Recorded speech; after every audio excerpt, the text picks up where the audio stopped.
Essentially, Klapp is great because it will look for the most viral or the most likely to go viral parts of every single podcast. It's much quicker than anybody could actually be cutting together these different clips and shorts. All of that is done by AI.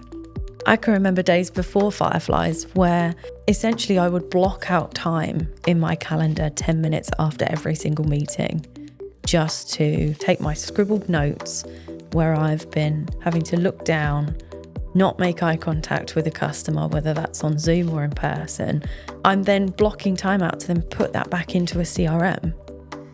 And that's 10 minutes gone. I think we'll still get to a point where we need a second Megan. But the amount that any of us are able to achieve it's mad. Is just insane. The throughput we have as a company. And if we went back 10 years ago, I don't know how you'd do it with less than 50 people. I wonder if there's a way of working out exactly how many man hours one person is saving. Hi, I'm Freya.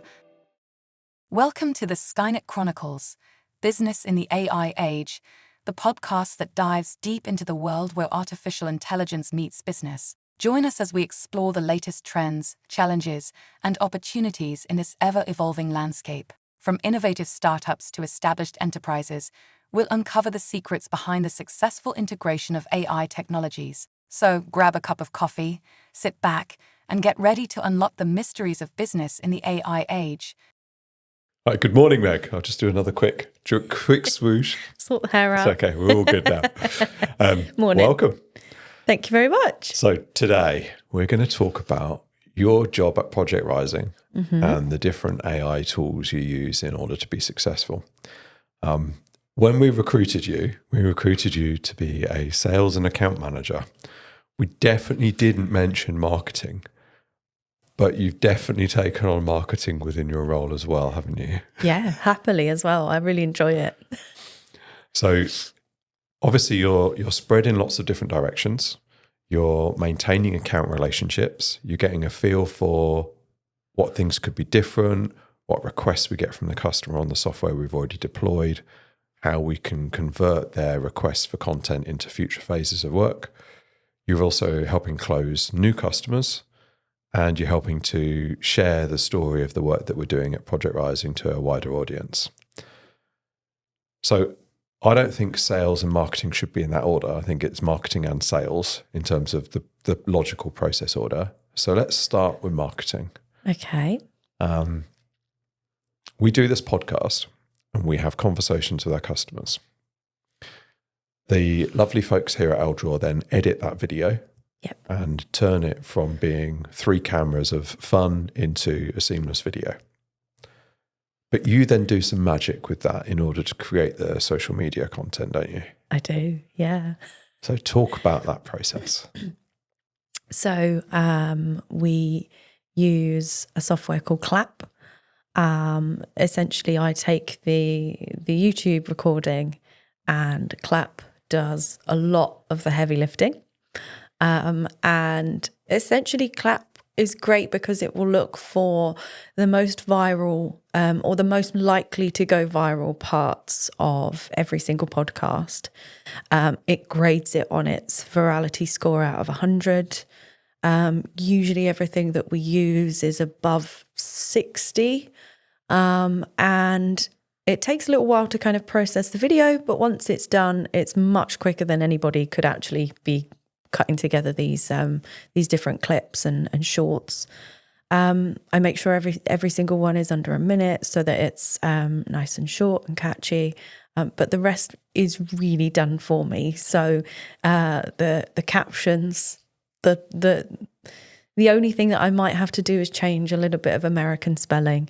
But other than that, Klapp does pretty much everything for us. We've picked our brand pink colours for the wording, and essentially that short video is then uploaded into our social media calendar and posted out. And a lot of the heavy lifting in between with the editing, the searching for the most viral part of the video, all of that is done by AI. Magic. And it even chooses the emojis, doesn't it? It does, So yeah. It just throws in emojis that work with the clip. Sometimes. So, I you might say have to sometimes go they in don't- and you do have edit. to edit them sometimes. Yeah, yeah. It can be a bit heavy-handed with emojis, can't it? Yeah, it can. But it's then taking that long-form content Mm-hmm. and converting it into a raft of shorter form that work really well on TikTok, YouTube, and all of the other channels, really. Yeah, yeah. And it's fascinating watching one post that's produced perform differently on the different channels. Yeah, absolutely. And you can't really forecast it, can you? No, that virality score that Klapp gives it sometimes is okay and right. You can definitely anticipate where in a podcast it's going to come up with those most striking. It's all to do with it's looking at the content and what that catchy theme is that's being talked about in that specific clip of 40 seconds or something. But yeah, there's really no guessing beyond that what software, or I guess what social media platform could sort of meet expectations and which ones can't. There's no rhyme or reason. What it doesn't do yet, but I'm hoping it will soon, or alternative will, is it's producing that sort of 45-second to a minute length video. What it's not doing is choosing the hookiest line in that video and putting it at the front. Yes. Because that immediate consumption drives how much the rest of the video is watched. So I don't know whether it's going to be that or Opus or something else that does a really good job of that first, but one of them will. And then the performance of the videos, I think, will improve even more. My intention is to have a little shop around, see what else is on the market. Like you said, Opus may be the best suit for us, but as social media is changing, algorithms and things are switching up a little bit, what people are finding catchy is perhaps changing as well. Maybe we need to kind of move with that and use different softwares. So I'm definitely going to be doing some testing out of other softwares as well. I think it's good practice to do that as well, and make sure we're always using the best of what's out there. Well, even just converting the most recent mastermind class, that's an hour long of video, converting that into something that's 5 to 8 minutes long of the best bits. Yeah. That's going to require a different tool than Klapp that we use for the podcast clips. And we just have to test and play, don't we? Yeah. And so it becomes part of that playtime. We're evaluating tools. We're then recommending those tools to our customers. And so we're then helping more businesses replicate the things that work for us to help them make them more efficient. Yeah, absolutely. And we're, at the end of the day, we're talking to businesses, but we are running a business ourselves. And so sometimes there's absolutely crossover in things that we might be using ourselves and things that other businesses could be making use of. So if we're giving it a go, playing with it, trying it out for ourselves, I've recommended various different things that we use ourselves to other people because they're facing the same needs or challenges or whatever it might be that we are as well. So why not sort of give that first-hand recommendation or advice on whatever we need, whatever they need as well. So some of the content that we post on social media isn't video. It's images and words supporting specific campaigns and interest areas. So talk to me about, well, no, not even talk to me. What's your favourite text to image tool right now? So this is my favourite part of the job altogether, the marketing side, absolutely. I use Midjourney to create all of the imagery that we put out on social media. It's I guess you fine-tune the process and then I've kind of taken that over. The prompt that we use is identical every time, except for the description of whatever the scene is, whatever the object is. So I can't remember it off the top of my head. You might have to help me out. I don't want you to say it. Secret squirrel me wants to keep it. There's definitely there's the the prefix, which will be, you know, whatever it is. I think recently I've done, you know, a scene of a person holding onto a steering wheel driving in a car. Yeah. So that part would change, but then the ending Using is these different. colours in this particular style, Yes, essentially, is the exactly. construct of the prompt. And that's how you keep a consistency in all of your imagery. And yeah, it's just it works seamlessly for us. And we've been using that now for, I think the January 24 website overhaul was the first time we used that particular process for all of the imagery. We've then continued with that same prompt structure on Midjourney as it's evolved. I mean, thankfully, it doesn't need Discord anymore, so it's a lot easier to use than it used to be. Yeah. But it's amazing, isn't it? It just great. works. It's such good fun. That's the most fun. Yeah, it's such a good. You have to be quite specific with it, I would say, because by using the term AI, a prompt can be very easily swayed Towards a robot. towards just a person that is a robot. So you have to be very specific and very descriptive. That's something I've learned as I've gone along. Otherwise, just every single social media post that uses a static image would have a robot on otherwise. Yeah. So it's actually, it's that's a learning curve, but it that's what it is, isn't it? It's forever changing, and sort of as I've been hired and have learnt how to use these different tools, it's definitely something I've picked up on. And I recently was playing with a tool called Kling, where I took the nebula image that we use, which has sort of got the twinkling stars and it's in brand colours, which was created with Midjourney. And I put it into Kling AI and said, animate the flickering of stars and moving through the nebula. Just blew me away. And so just earlier this morning, I was talking with Chris here about how he could be using it for animating logos and the power there just to produce something that would normally take hours of editing, and being able to get to something useful quickly is fantastic.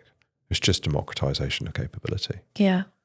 I would say you are very in tune with how to describe something in a prompt to get the best out.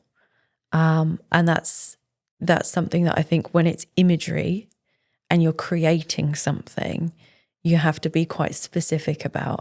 You've shown me the nebula kind of swirls and things, and the descriptive words you used in that prompt are something that I think really brought it to life. So that's something I don't think it's not always necessarily needed, but I think it helps to bring something to life more.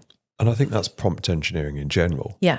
If it's crap in, crap out, if you ask for a picture of a Smurf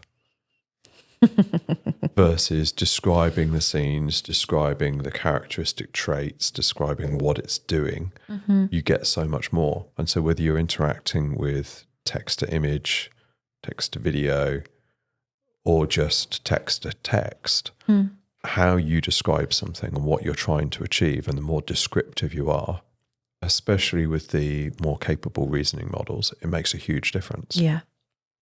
Huge difference. Okay. So in marketing, you're using Midjourney, you're using Klapp. What other tools are you using on a regular basis? I mean, there's Social Bee, but it's not hugely AI based. No, so we're using that for scheduling. We're using Metrical for reporting. Yeah. And then HubSpot, obviously, for CRM in general. Yeah. But we're not using much of the automation within HubSpot, are we? We're not. We could be. We absolutely could be. I've just thought of one. So Cast Magic is something that we will use heavily for case studies. It's great. It's perfect for case studies. Whether that is a podcast recording where we've sat with a customer, or whether it's me actually going out and sitting down and asking a series of questions to a customer, and then taking that Fireflies transcript, and turning that transcript into something on Cast Magic, which resembles quite a detailed case study. You can ask it to focus on certain points or certain subjects, or you can ask particular questions to get back certain quotes about. So I ask it things like, give me 5 really positive quotes about Project Rising, and that then translates into what might be used on the website or on social media or what have you. So it can be used for a lot of different things. So essentially within Cast Magic, you're feeding in a recording, or is it a transcript, is it, or is it? It can be either. It can be a transcript or a recording. And then there are a bank of prompts, which are either standard or we've customized, which are then run against that recording or transcript to extract specific content from the interview or whatever the content is. So you can create a blog post, you can create a testimonial, you can create a series of specific comments or quotes by the customer. And instead of having to go through it and scour it all manual, effectively you just run this, output. Yeah, and it's great with, I think it's nice to almost have a roughly kind of uniform way or format to our case studies. Yeah. And so by repeating and saving the same sort of prompt, there's a little bit of variation in there, but it pretty much follows the same sort of format. So you've got, what the problem is, what the discussion was and what the solution was, and then return on investments, benefits, all of that kind of thing. And you can see through those that are on the website, there's a pattern to them, but it's not so rigid that it looks like it's been done by AI. And I've obviously gone in and tweaked them and changed them slightly as well. So it's a good process. Yeah. And when there's just me doing kind of these little switching the hats up, why not make use of AI in those sorts of ways? So, I'm still sitting there with the client, asking them the questions, building a good relationship. And you own those relationships, so it's just working off of that to produce good content, isn't it? Yeah, and it's just making use of what's there, what's available. Fantastic. You touched on call recording and meeting recording, and the tool that we're using for that at the moment is Fireflies. Yes. So any meeting that we have on Teams, Fireflies attends, and it produces the transcript, it produces a summary, it produces a list of actions. But also for in-person meetings, we use it. Yeah. And I think we've still only really been scratching the surface on what we can do with that information. We've essentially got all of the customer conversations we've had in the past year, we've got the transcripts of. So now we're getting the ability to mine them, to extract consistent information, to use that objection handling, for example, to produce content in advance. And we would never have had that if we hadn't have been recording those conversations. And when you look at a business, the most critical asset they've got around them is the data. Yeah. And we're effectively constantly harvesting data around our customer interactions and our relationships and our solution creation, which we can then reuse. And so any business that isn't recording their customer conversations, they're missing out, aren't they? And it's so easy to do. Yeah. It just turns up, doesn't it? Yeah, it's brilliant. It's such a huge time saver. I can remember days before Fireflies where essentially I would block out time in my calendar 10 minutes after every single meeting just to sit there and take my scribbled notes where I've been having to look down, not make eye contact with a customer, whether that's on Zoom or in person, and not connect with them, to write down my notes. But then a total mess as well, because I've not really been concentrating and doing both, can't multitask. So I'm then blocking time out to then put that back into a CRM. And that's 10 minutes gone. Whereas that's 10 minutes I could be moving on to the next thing, or using that transcript, which we now do, taking that transcript and putting it into a large language model to actually start with the next steps, with a to-do list, with a checklist of what needs to be done, with notes and specs for devs and whatever it might be, you're already on to the next step in that 10 minutes after a call. Yeah. So in terms of efficiency, it's huge.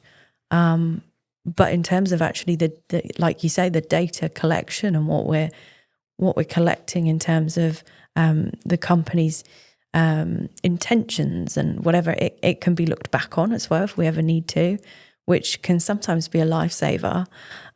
If there's one tiny little detail on a project where a developer has come to me and said, does it need to be this or does it need to be this? And it could be something so minute.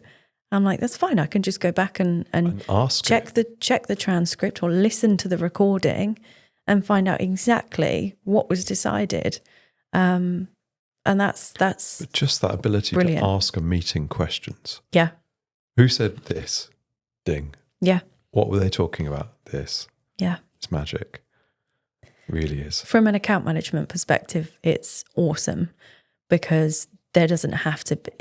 Before this, I would have had to go back to the client and ask them because there would have been, unless I'd written it down on, you've got to go back through a notepad that's always full. Horrific. I Exactly. never had anything I could read, and most of the time I'd got rid of it before I needed to actually use it again. Yeah. So I've spent 25 years winging meetings, hoping that I remember the important bits. Exactly. And now just don't need to. So you can be that much more focused and engaged in the meeting. Yeah. You can ask the loaded and pointed questions to get to exactly what you need to without having to make the notes because it's all captured and then we can use it. We even have our kind of calls where we are thinking about writing proposals for clients, don't we? And there are particular questions we will ask or structure a conversation knowing AI is listening and knowing that it's going to go into AI to be processed and churned through to produce a proposal at the end. There's almost ways that we structure our conversations, isn't there, knowing AI is listening? Well, I was in a one-to-one earlier in the week and Ollie specifically stated the action exactly as he wanted it remembered. Mm-hmm. Because he then didn't need to make a note. It's there in the transcript. It's Yep. identified in the action list. And those actions can be automatically pushed through to other systems as we found out when it wasn't working quite correctly in pushing into HubSpot tasks. All of a That sudden, was interesting. Meg had all of the actions for everybody that she'd been in a meeting with. Brilliant. There were 700, I believe. Did you complete all of those tasks? I did not. But that capability is amazing, and it's so integral to how we run the business, that data capture and reuse. We have it in all of our one-to-ones, all of our internal meetings, all of our customer meetings. And in fact, if it doesn't turn up, for some reason, something's gone wrong. Yeah. There's a bit of mob We're panic. lost. We're like, quick, get Fireflies in. You become to rely on it so much. And when it's not there, you're sort of stuck and you think, what do you mean I've got to pick up a pen? Oh my goodness. I knew I kept that Post-it pad for a reason. Yeah, exactly. But like we've just said, that there's no competition between our scribbles and our notes on paper to what it picks up. So we need it. And there are a variety of different tools in the market.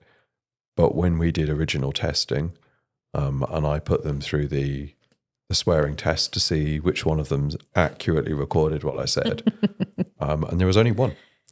And that tool also works cross-platform, doesn't care whether everybody's in the company or not. Mm-hmm. So it outperforms everything else that was out there. And it's integral now, isn't it? Can't imagine a company without it, which is crazy considering 2 years ago we weren't using anything like it. I know. What surprises me is the new feature that everyone's talking about with slightly off topic, but voicemails and how it's now transcribed on an iPhone. It's really bad. Yeah, it's rubbish. Doesn't transcribe well at all. And yet we know the capabilities are out there for, something that's on a phone line, which, I mean, you've joined calls through your phone before. on Fireflies, still picks up perfectly. So on a phone line, but transcribed really badly. And there's you can't make any sense of it. Model. Yeah. But you know the capabilities are there. Yeah, it works. It works seamlessly and it's reliable. And yet that Apple have implemented something that's half-assed and doesn't work properly. Yeah, well, it's not good. And yet some people are amazed by it because it's like, oh, wow, it's transcribed. And I'm like, yeah, but badly. But nobody ever said that. That doesn't make any sense. Yeah. Yeah, it's fascinating. Okay, so we've covered some of the marketing tools. We've covered the use of call and conversation recording. How about how we're producing our first draft specification and costings? Because that process is, I think a lot of people don't trust large language models, and they're probably right not to trust them. But if you're asking very specific questions, you've refined the prompt so that it does exactly what you want, and then you're reviewing that content and checking that you agree with it, it's massively accelerated our production of specs, our production of pricing, our production of the proposal. Yeah. So do you want to explain a bit about how we're using O1 for that? Yeah, of course. So we will always begin with a transcript, and that transcript will be from Fireflies, from a call that we've had with a potential client to build a specification, a proposal for a customer. And so it will be specifically based around a project that we're pitching to them ultimately. So for starters, we need the proposal to have all of the qualities in it that we want to big up the project, sell it to them ultimately. And so we've devised a series of prompts that can draw out the most and specifically what we want it to be explaining and selling from a transcript. It is always a transcript, isn't it? So it's always words in, words out. And I mean, it's still words in, but also web searches on that company in order to get some of the background. Yeah, so we start with a bit of a template where the tool that we've built we put in a web URL for the company along with the title of the solution and a couple of other things as well. And what is produced is the start of a document which has done a background search on the company and given a background statement.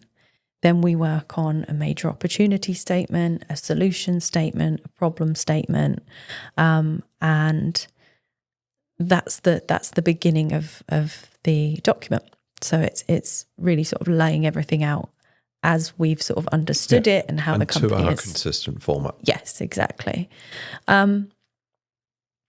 The prompts are they dig right deep into specific things, don't they? So we want to be able to find out exactly the expected time that it's going to take one of our developers to build something. We might add or remove certain steps and phases because we were in the room with the people, weren't we? We're in the room with the client, so we know exactly what was discussed. And sometimes AI will add things in, and it's very detailed. And sometimes it doesn't need to be. Sometimes we just need top level overview. So we need the detailed solution description for the devs, developers. Yeah, and O1 is producing that detailed description based on the conversation with the customer and some extra information we provide. Yeah. And then it's also producing a breakdown of the key areas of activity within the project. Mm-hmm. And based on how we've told it to calculate time, it gives us a range of how long that's going to take the developers. Yeah. We're then able to max. run that past the developers and they'll go, oh, we're not actually going to do that section at all. Or because we're using this as a baseline, we don't have to include that. We're able to replicate it from an existing project. Yes. And that's a bit long, or that's not long enough. Yeah. But it gets us to a draft task breakdown and duration almost instantly. And then based on that conversation with the developers, we're able to get to a price very, very quickly that is grounded in how long it's actually going to take us in order to make sure that we're making the margin that we need to run the company. It's a nice calculative way of being able to know how long something's going to take, therefore how long it's going to cost.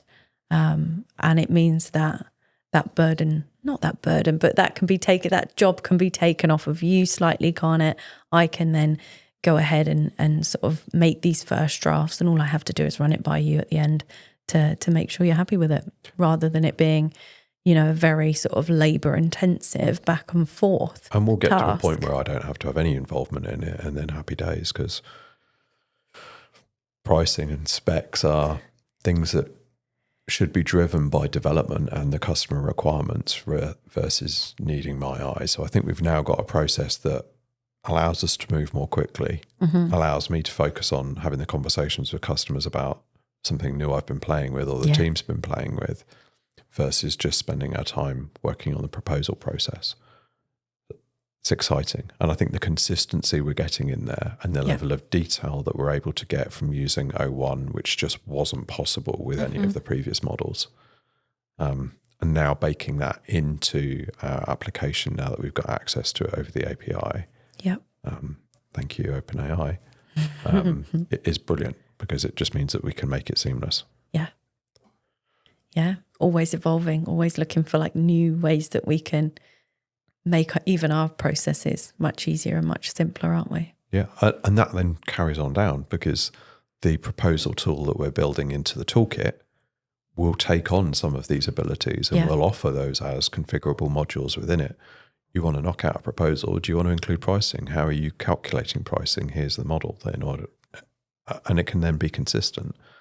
We're like live testing our ideas, aren't we? We're the prototypes to then pass on to potential clients in the future. If it works for us, then it'll work for anybody, won't it? So we just a kid in a toy shop, really. Yeah, that is the fun part about it. Definitely. So that covers off some of the sort of the proposal side. How else are you using AI in your role? So I think from an account management place, there is some really good tools out there for specifically, I guess, what I need. So at the end of a project, once something's been built, I think it's a very good sort of practice to put in place to supply how-to guides on everything. You know, if this is being rolled out, this software that we've built is being rolled out to an entire company, and there's a team of people who need to know how to use it, as well as live demos and things, it's very useful to just have to hand guides on everything and how things work, or troubleshooting, or whatever it might be. So I use a software called Guide. I've used it a fair few times now, and I think it's really good. It essentially records your screen. You run through how your demo would be if you were presenting it, I guess, to the team. And as soon as you click stop, you see it being built in front of you, which is something I love about AI. Yeah, I like literally watching it appear before my eyes. Self-building Lego. And I suppose they do it for effect, don't they? I'm sure it's all there recorded in the background anyway, we know, don't we? But it's the way they make it appear before you, and it's literally typing out the words. I haven't spoken on this screen recording at all. It's all done just by me clicking around, but it's watching my cursor. It's watching where I click, and it creates a script. And then there's options. You can either have somebody present, you can have an avatar in the bottom corner, you can pick what you want them to look like, what accent you want them to have, whatever. But it will essentially stick to a script of something that's been AI generated. You can go in and edit it. It's very specific. So sometimes you just want it to say click on login, but it can be really specific. So you can tweak it, you can change it. And essentially it's taken screen grabs of everything, everywhere you've clicked. It nicely highlights as well where your cursor is and things like that. It just makes it really user-friendly. And it's a very, very good tool for saving me a lot of time. I've been subject to creating lots of how-to guides in previous roles. It's just part of account management. It's part and parcel, I think. And I've had to do them by hand before, and they can take a day to do, a whole tour of a platform. And these I can do as quick as I can click. It's making it. So it's a huge time saver. And that's kind of my favorite new tool, I would say, that I've started using. And I can whip one up really quickly, which obviously then when it comes to kind of the release of a new product and getting it out to a company, it all just means there's less delay, and it means that, I can get those out to the team that need it even faster. So over the last year, you've seen a lot of new tools and capabilities evolve. A lot. Can you jump forward 18 months, 2 years, and imagine the sorts of tools you're likely to be using then? It's very exciting to think about that. And just how much more from one person, what I could be doing, and the capabilities that I could have to be able to do different roles, but keep it with just one person is insane. Yeah. I can't imagine there needing to be, I guess, like another one of me, because it's so long as we're testing and playing and making the right informed decisions on what tools to use and prioritizing and working on my time prioritization, there's so much that one person can do if they're using the right tools. Yeah. I think we'll still get to a point where we need a second Megan. But the amount that any of us are able to achieve, it's mad. It's just insane. And you think, if you look at the throughput we have as a company, and if we went back 10 years ago, I don't know how you'd do it with less than 50 people. It's just crazy. I wonder if there's a way of working out exactly how many man hours one person is saving. Say, for example, in our company, I don't think you can, because you just get so used to the new status quo. Yeah. You go from, okay, we used to make notes and we used to send out minutes. That alone, yeah. Just crazy. It used to take, 2-3 days to put together a good proposal. Mm-hmm. Building a solution might have taken months. Yeah. To being able to get to a reasonable MVP in weeks, and potentially quicker. These things are just accelerating and compounding. So I don't know how you could do a bench exercise. You could write it all out. Here are all the tasks we do. How long would it take? But I don't think we'd believe the numbers, because you just get so used to it. Yeah. And we're already very used to it. We're already, I think, so blinded to how much time we save compared to a regular company. I think if a very traditional company came and watched us for a day, they'd just be in awe of the different shortcuts and things that you can take with AI to get to where you need to be. I think some people would be gobsmacked. Yeah, I think a lot of companies just don't have the mental agility to make that shift. Yeah. They're so focused on, this is how we do it. And that way of doing things is gone. Mm. And so the companies that are shifting into AI tools, that they're embedding intelligence into their processes so that they happen without as much human review. You still need a human in the loop. Mm.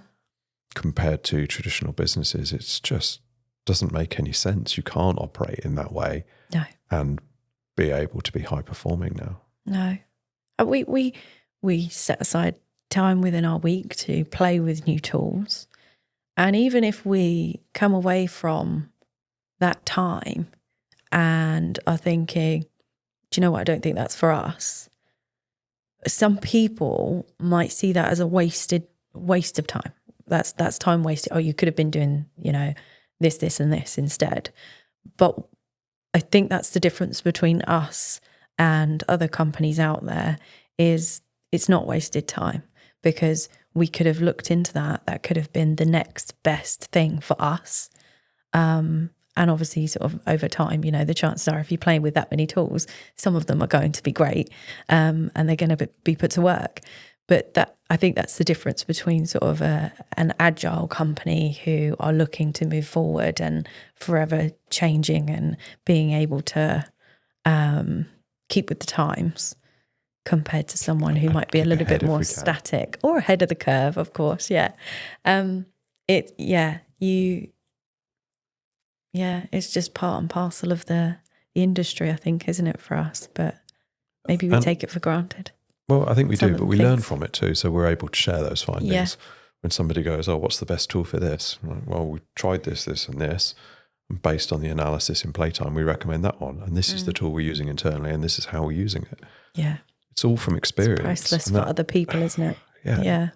We're not just spouting, we know stuff about AI. We're playing with it day in, day out, building things, testing, moving forward, and ditching anything that isn't good enough. Yeah. It's a lot of fun. Yeah, I've even dabbled with, I can't seem to remember the name of it. It was the UX.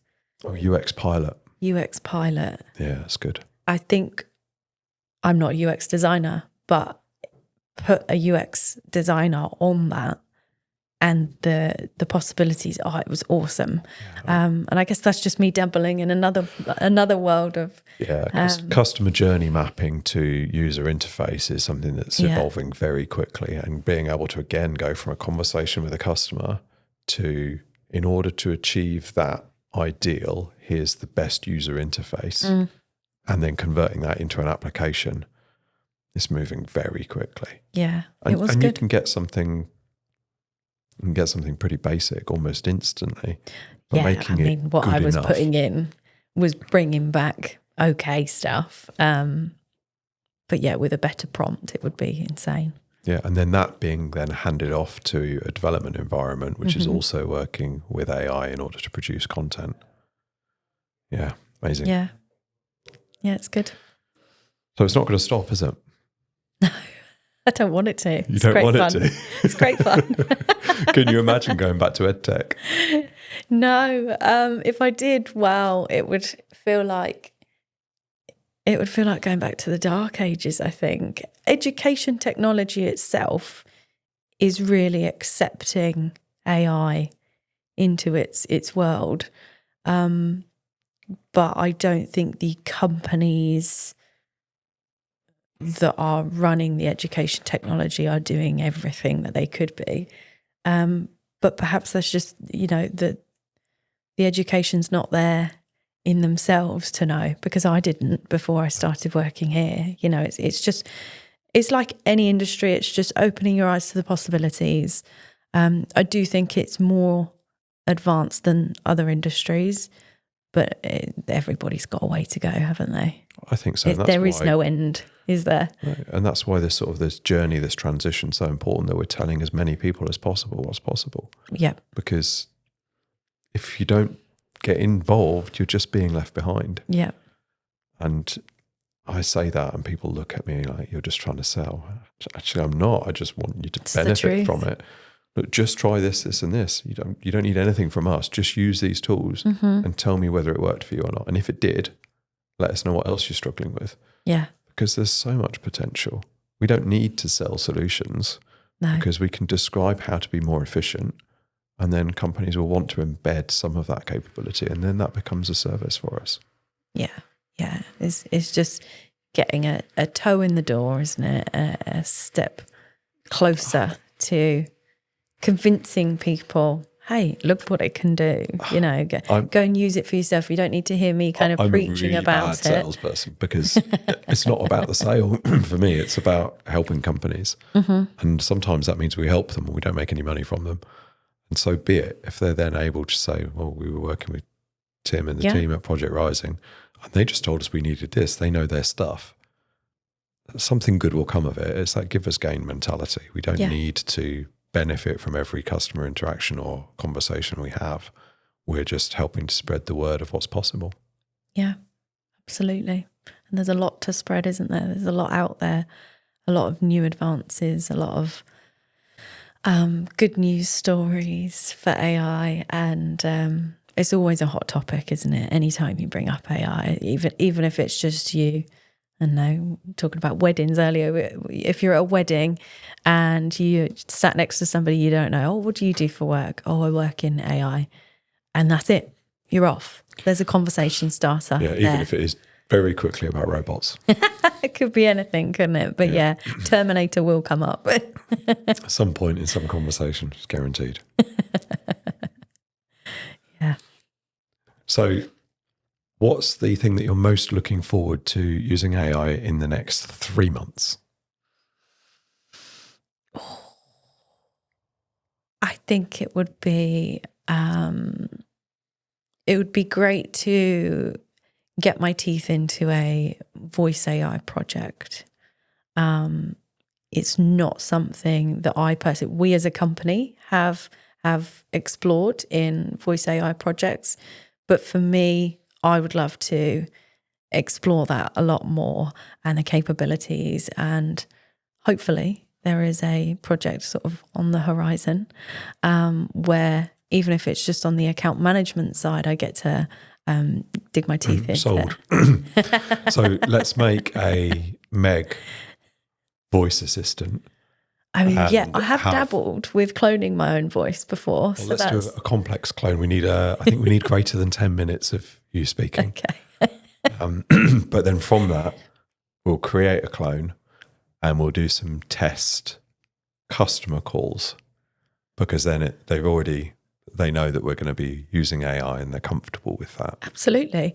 I mean, we've set up a process before, haven't we, in the past, where if you call a certain number for Project Rising, you get through to, I think is it your voice asking if somebody would like to book in a meeting? I think we dabbled with that and then we changed it to something that definitely wasn't me, because that just seemed a bit weird. And I quite like the idea of Meg making some customer outbound calls to book in follow-up meetings. Absolutely. Yeah. It would be good fun. It's probably the form of AI that I've used the least myself.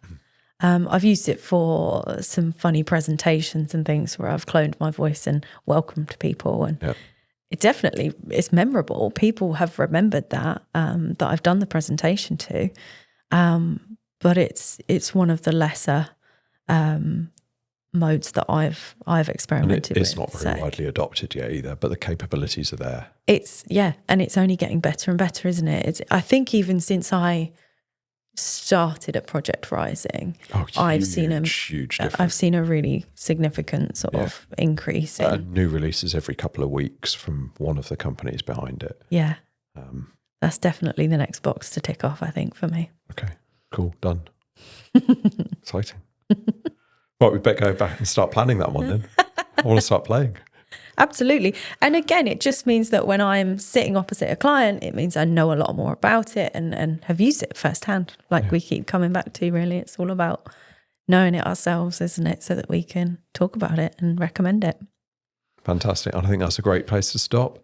Thank you very much. Thank you for having me.